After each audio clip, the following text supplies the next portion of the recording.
All right, it's our final block, and you're looking at a picture of Winfield Dunn. He was a Republican governor in the state of Tennessee.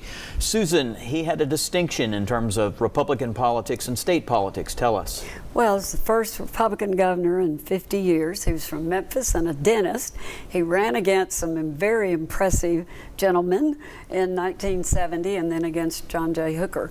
I moved to Nashville to go to work for him in the transition, and I will have to say he was probably the finest gentleman I've ever known. He could only serve one term, and he did, and then he ran again in '86 and ran against Ed McWhorter and was defeated the second time. But a great man. He was 97 when he passed this last week, and he was just one of the finer people I've ever known. Many Republicans speak very, very fondly of him. Yes. All right, now a lot has happened this past week, but we also wanted to update you about something that took place.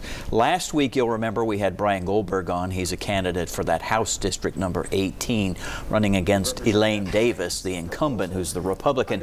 We've had some developments since then. As you'll recall, he accused Davis and the Republican caucus of basically putting up a website and now some mailers that are just plain false.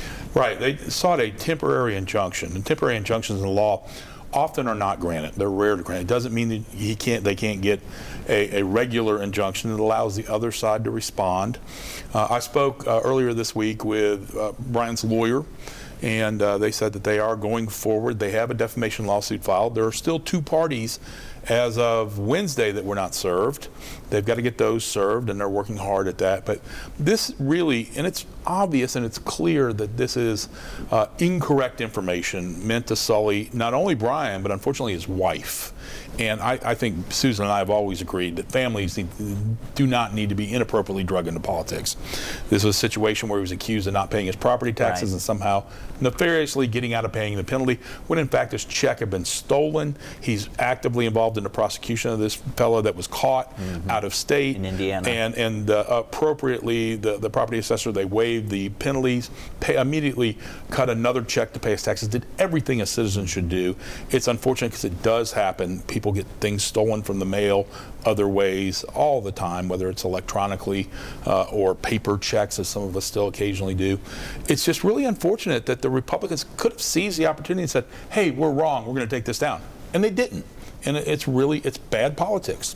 But we've got just a few seconds left. Well, it's not Elaine Davis doing this. Well, Elaine could pull that down. She is a member of the caucus, and I think she has asked them to take it down. It was my understanding that she has, and they should. It's obviously incorrect. Other long-time Republicans have said it would come down if she has. Good talking to you. It's Inside Tennessee. See you next Sunday.